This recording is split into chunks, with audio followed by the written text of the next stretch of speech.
점심시간까지 얼마 남지 않은 것 같습니다. 오전장을 복귀하고 오후장을 대응하는 시간입니다. 알파경제 김종희 이사와 함께합니다. 이사님 안녕하십니까? 네, 안녕하십니까? 우리 시장은 미국 시장과 달리 오랜만에 기분 좋은 디커플링이었는데 아시아 증시는 지금 어떤가요? 네, 아시아 증시도 전반적으로 반등을 시도하고 있는데 일본은 아무래도 이제 12시 반 이후에 BOJ 결과가 나오는 것을 앞두고 있기 때문에 상대적으로 탄력은 조금 떨어지는 모습입니다. 그래서 우리 증시는 최근에 나스닥 선물의 흐름을 그대로 좀 쫓아가는 모습이거든요. 그래서 시간에서 실적을 발표한 뭐 알파벳 효과 이런 것들 때문에 물론 뭐 인텔은 안 좋았지만 알파벳의 뭐 실적이라든지 마이크로소프트의 실적 때문에 우리 시장이 나스닥 선물로 인한 강세를 보이고 있는 것과 달리 일본 증시는 일단 보합세 약세로 내려서기도 했다가 현재 0.5% 정도까지 상승폭을 다시 조금 늘려가는 모습이고요. 종목별로 봤을 때는 대형주별로 등락이 좀 엇갈리는 그런 모습을 보이면서 아직 뚜렷한 방향성을 나타내지 못하고 있습니다. 대만은 기술주들의 민감한 움직임을 그대로 반영하면서 1% 넘는 반등, 그다음에 반등폭을 오히려 확대하고 있는 모습이고요. 자, 중국과 홍콩은 최근 들어서 아시아 증시 중에서 가장 강합니다. 밀릴 때 잘 밀리지 않고 오를 때도 꾸준하게 좀 올라가고 있는 양상인데 특히 홍콩 증시가 오늘 또 두각을 나타내고 있습니다. 중국은 오늘 강보합권 정도에 머물고 있는 반면 홍콩에서는 뭐 메이투안이라든지 리오토라든지 전반적인 이 전기차 관련 종목들 그다음에 중국을 바라보고 있는 IT 관련 종목군들이 오늘 홍콩 시장에서 대거 상승하면서 지금 홍콩 증시가 좀 힘을 내고 있는 모습이라 최근 들어서 중국 증시가 1분기와는 조금 달라진 모습을 보여주고 있다. 이것은 분명히 한번 주목해 볼 만한 이슈인 것 같고요. 지난번에 언급드렸던 대로 후광통, 성광통이 추가적으로 확대되면서 그와 관련된 효과가 일부 나타나는 것으로 해석해 볼 수 있습니다. 이사님 말씀 주셨던 것처럼 참 중국 증시가 작년하고는 다르네요. 작년에는 한 2월이 고점이었던 것 같은데 올해는 벌써 4월인데 완만한 상승세를 지속하는 거 보니까 작년하고는 중국이 좀 달라졌나 싶기도 합니다. 자, 오전장, 우리 장을 한마디로 요약하면 어떠셨어요? 네, 일단 전체 그 큰 그림은 바뀌지 않았다. 예를 들어서 뭐 반도체가 주도주다. 그다음에 뭐 바이오도 나쁘지 않다. 이런 큰 그림은 바뀌지 않은 것으로 보이고 또 이제 강세를 보이고 있는 대표 종목이 방산, 조선, 화장품, 의료기기 이런 종목군들이 있지 않습니까? 근데 실적 발표되면서 실적과 주가 반응이 좀 엇갈리는 그런 모습들이 연출되고 있다는 것이죠. 대표적으로 조선주 내에서 가장 강했던 건 하나오션이고 시장 예상치를 뛰어넘었는데 주가는 조정이 나왔고 반대로 시장 예상치보다 낮았지만 HD현대중공업은 급등하는 모습이 나오고 그래서 업종 내에서도 업종 간에도 현재 실적과 주가 반응이 좀 엇갈리면서 지금 시장이 주목하고 있는 가장 중요한 포인트는 결국 속도가 아니었나. 그러니까 주가의 속도를 얼마나 상반기, 1분기에 끌어올렸느냐에 따라서 실적에 대한 반응 자체가 조금 다르게 나타나고 있다. 이렇게 볼 수가 있겠고요. 의외로 이제 금융주들이 전 세계적으로 좀 강세를 보이면서 우리나라 금융주들의 상대적 강세도 생각보다 꽤 이어지고 있다라는 점. 물론 5월 달에 그 밸류업과 관련된 프로그램들의 구체화를 앞두고 뭔가 움직이고 있는 것으로 보이는데 그걸 고려한다고 하더라도 상대적으로 실적에 따른 주가의 강세와 실적의 약세 강세가 조금은 방향이 다르게 나타나고 있는 점이 가장 큰 특징이 아닌가 이렇게 보여지고 있습니다. 네, 말씀 주셨던 것처럼 참 주가가 어렵죠. 선반영이라는 게 있기 때문에. 근데 아까 밸류 프로그램 말씀 주셨는데 5월 달 2일인가요? 언제죠?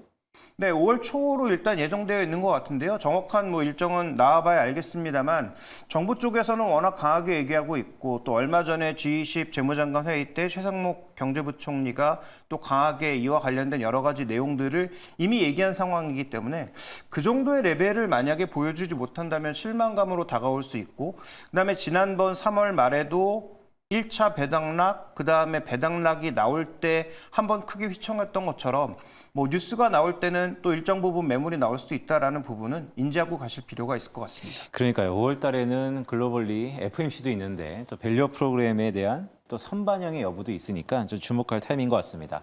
자, 오전장, 우리 시장을 이끌었던 특징적인 섹터가 있다면 어떤 게 있을까요? 네, 일단 오늘은 가장 눈에 띄는 섹터, 여전히 또 전력설비입니다. 최근 들어서는 이 업종은 거의 뭐 2, 3일에 한 번씩 계속 언급할 수밖에 없는 상황인 것 같은데요. 자, 오늘은 미국의 백악관에서 또 정책 얘기가 흘러나오고 있죠. 보조금 얘기가 또 흘러나오면서 관련된 종목군들의 강세가 이어지고 있다. 그래서 지금 고점에서의 변동폭은 생각보다 굉장히 크게 나타나고 나타나고 있는데 다만 일정 부분의 저점에서는 꾸준하게 이렇게 뉴스가 나오거나 주가의 반등 탄력이 나타나고 있는 점도 중요한 부분이고요. 그다음에 이제 어저께도 잠깐 말씀을 드렸는데 반도체 장비 쪽에서 SK하이닉스는 청주의 공장 확대, 그다음에 삼성이 테일러의 공장 확대 이런 얘기가 나오기 시작하면서 여기에 연동될 수 있는 종목군들이 꾸준하게 강세를 보여주고 있다. SK하이닉스 양으로 주성엔지니어링이나 뭐 DIT 같은 종목군들, 그다음에 또 삼성양 종목군들 중에서 또 일부 강세를 보여주는 종목군들이 꽤 존재하고 있고요. 그다음에 금융주는 제가 뭐 최근에 유럽 증시가 좋다고 해서 한번 쭉 살펴봤거든요. 근데 유럽의 모든 국가를 대표하는 금융주들이 전부 신고가입니다. 독일의 코메르츠방크, 도이치방크, 뭐 스페인의 방크 산탄데르, 그다음에 뭐 지금 뭐 영국의 로이드뱅크 뭐 이런 종목군들이 다 신고가거든요. 그래서 이런 흐름이 국내 종목과 꼭 연관되어 있지는 않겠지만 KB금융의 양호한 실적, 그다음에 글로벌 시장에서 금융주가 미국뿐 아니라 일본, 유럽 전체적으로 다 강세를 보여주고 있다는 점을 한번 고려해 볼 필요가 있겠고요. 여기에 가장 정확하게 맞붙어 있는 그 차트는 금리입니다. 금리. 네, 결국은 지금 독일 금리도 계속 올라가죠. 중국 금리도 뭐 일단 올라갈 모양새죠. 그다음에 뭐 일본도 금리를 올린다는 그런 뉘앙스가 나오고 있고, 뭐 지금 미국채 10년물은 4.7%를 찍었으니까 이런 금리 상승에 금융주들이 조금 같이 결부되어서 가고 있는 건 아닌지 국내 관련주도 금리와 연관되어서 살펴볼 필요가 있겠습니다. 그러니까요. 글로벌리 다시 한번 금리가 오르고 있습니다. 금리라는 건 주식시장의 할인율로서 사실 성장 산업에는 부담인데 금융주는 또 금리에 대해서 상당히 긍정적으로 작용하는 것 같습니다. 자, 오늘 리포트를 가져오셨는데 K방산이에요. 네, 그렇습니다. 뭐 최근 뭐 호재가 계속 쏟아지고 있는 그런 모습이죠. 그래서 방산과 관련된 그 폴란드 천무 2차 실행 계약과 관련된 코멘트가 한국투자증권에서 나왔는데요.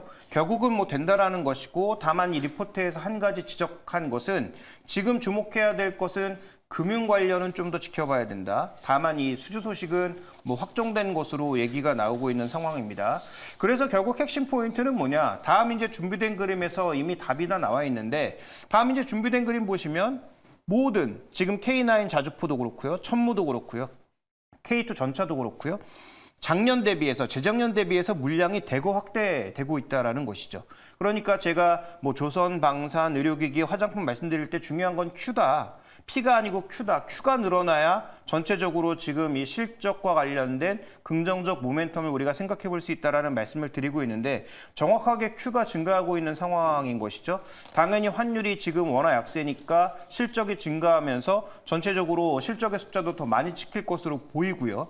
그래서 이런 추이는 참 긍정적인데, 다만 주의점도 있다라는 것이죠. 다음 이제 준비된 그림 보시면, 자, 한화 에어로스페이스의 주가가 지금까지 꽤 강세를 보였습니다만, 작년에도 우리가 한번 시계를 되돌려 보면 상반기에 뉴스가 쏟아져 나올 때 강세를 보이다가 실제 계약을 체결했던 하반기에도 좋았느냐?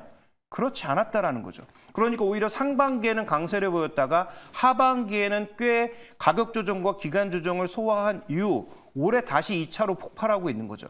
그러면 지금의 주가 상승은 2차 수주분을 꽤 반영하지 않았느냐. 그러면 이 주가를 추가적으로 끌어올리기 위해선 우주항공과 관련된 뭐 새로운 모멘텀이 나온다든지, 아니면 실적 예상보다 뭐 엄청나게 뛰어넘는 뭐 그런 흐름이 나온다든지 해야 아마도 추가적인 업사이드가 있을 수 있기 때문에 하나에어로스페이스를 투자하시는 분들에게는 2차 천무나 K9이나 이런 수주 관련 물량에 대해선 일정 부분 주가에 꽤 녹아 있구나. 그렇다면 하반기에는 실적이 예상보다 크게 상회하거나 아니면 추가 모멘텀이 쫓아오지 않으면 오히려 주가의 상승 속도는 둔화될 가능성도 이제는 고려해 볼 때가 되지 않았나, 이렇게 판단하고 있습니다. 참 눈높이들이 너무나 높아진 것 같습니다. 네. 우리 기업들이 잘하고 있는데, 특히 K방산이 수주도 많았는데 그게 실적의 눈높이를 맞춰질지가 또 관전 포인트군요. 자, 오후장으로 한번 넘어가 볼까요? 오후장 우리가 주목해야 될 섹터가 있다면 어떤 게 있을까요?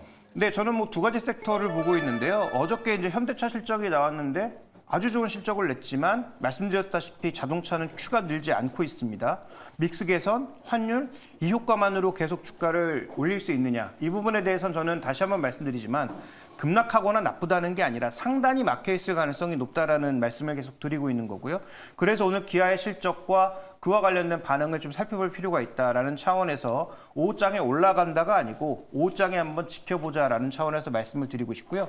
최근 들어서 은근슬쩍 또 올라가고 있는 게 우리가 뭐 반도체, 바이오 이런 쪽만 보다 보니까 놓쳤던 섹터 중 하나가 OLED인데요. OLED 쪽 장비, 소재 쪽 종목군들이 중국에 뭐 투자가 늘고 있다라는 소식과 더불어서 일정 부분 올라가고 있는데 그와 더불어서 또 한 가지 살펴봐야 될 것은 기존의 AP 시스템이라고 하는 종목이 원래 강세를 보이고 있었고 LG 디스플레이나 삼성 디스플레이의 추가 투자와 추가 실적이 나온다라는 얘기가 계속 나오고 있죠. 그러면 지금 우리가 반도체 투자만 늘어나는 것이 아니라 자동차에 들어가는 OLED 물량, 그다음에 아이패드의 OLED 교체 물량 이런 것들이 늘어나면서 OLED 소재나 OLED 장비 쪽 종목군들도 꽤 좋아지고 있는 양상이니까 이 종목군들 중에서 이미 선반영해서 올라가고 있는 종목과 아직 반영하지 못한 종목군들을 조금 구분해 볼 필요가 있지 않느냐 이렇게 판단하고 있습니다.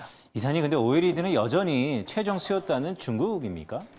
중국이기도 하지만 최근에 이제 늘어나는 신규 수요를 잘 보실 필요가 있겠는데 고급 차종에서 뭐 제네시스 GV80도 마찬가지였고요. 최근에 고급 차종에 들어가는 자동차 디스플레이가 전반적으로 면적이 다 커지고 있죠. 그래서 뭐 중앙 디스플레이도 기본적으로 뭐 한 12인치 정도, 그다음에 옆에 내비게이션 같은 것들이 들어가는 그쪽 디스플레이도 뭐 12인치 이상.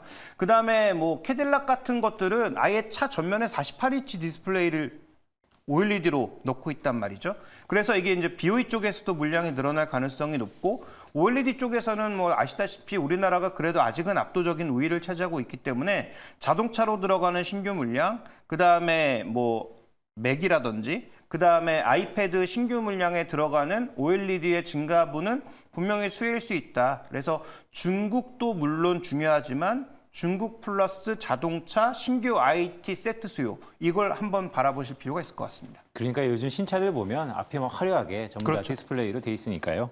자, 오후장 체크포인트 빠르게 확인해 보도록 하겠습니다. 자, 김정일 이사가 보는 오후장 체크포인트 첫 번째, BOJ 결과와 환율이다. 네, 결국은 155엔대에서 계속 뭔가 울컥울컥되고 있는 모습인데 156엔대를 살짝 찍었다가 현재 다시 155엔대 중반 정도에 멈추고 있는 상황인데요. 12시 반에 BOJ 결과가 어떻게 나올지 시장에서는 주목하고 있는 것 같습니다. 결국 일본도 금리를 올릴 수밖에 없는가, 올렸을 때 환율은 어떻게 변할 것인가, 이 부분은 우리 시장에도 일정 부분 영향을 주기 때문에 반드시 지켜볼 필요가 있다 이렇게 보고 있습니다. 그러니까요. 3월 달에 BOJ가 17년 만에 기준금리 인상하면서 우리 국내 투자자분들도 일본 이럴 때 엔화를 사 모아보자라고 했는데 한 달간의 실적은 사실 좋진 않아요. 그렇죠. BOJ가 좀 중요한 것 같습니다. 자, 두 번째 체크포인트 볼까요? 미국채 금리 상승과 영향이다. 네, 전체적으로 금리가 상승하고 있는데 미국채 금리는 잘 살펴보셔야 되는 게 이게 뭐 국채와 영향이 있는 건 아니지만 미국도 지금 공장을 엄청나게 짓고 있지 않습니까? 그러면 누군가는 계속 은행에서 돈을 가져다 쓰겠죠? 기본적으로 돈을 쓰는 수요가 미국에서 늘고 있다. 이게 은행주들의 실적과도 연관이 있을 것으로 보이고 또 하나 중요한 것은 이런 쪽에서 돈을 흡수해 가기 시작하면 미국이 전체적인 자금 공급을 늘리지 않았을 때 전체적으로의 금리의 상승 압력이 나타날 수 있다는 부분도, 그래서 크레딧 부분의 상승 요인도 있지만 전반적인 수요 증가에 대한 상승 요인도 있다는 측면에서 벌써 4.7을 찍고 있는 미국채 금리가 아까도 잠깐 언급해 주셨다시피 기술주를 누르면서 다른 종목군들, 가치주나 내수주를 끌어올릴 가능성, 그래서 이런 종목 선택에 있어서의 변곡점이 될 수 있기 때문에 미국채 금리의 추가적인 움직임은 계속 주목해 보실 필요가 있을 것 같습니다. 그러니까요. 생각을 들어보니까 수요단에서도 또 금리가 오를 수도 있겠군요. 자, 마지막 체크포인트입니다. 일본의 골든위크와 중국의 노동절. 네, 5월 초반에 연휴가 있습니다. 지금 뭐 여기서 한 블럭만 가면 명동인데 명동에 뭐 가보신 분들은 아시겠지만 최근에 정말로 외국인들이 너무 많아서 2019년도에 가장 많았을 때 수준이 아닌가 느껴질 정도로 많아지고 있거든요. 그런데 아시는 것처럼 일본 5월 첫 주가 전부 연휴고요.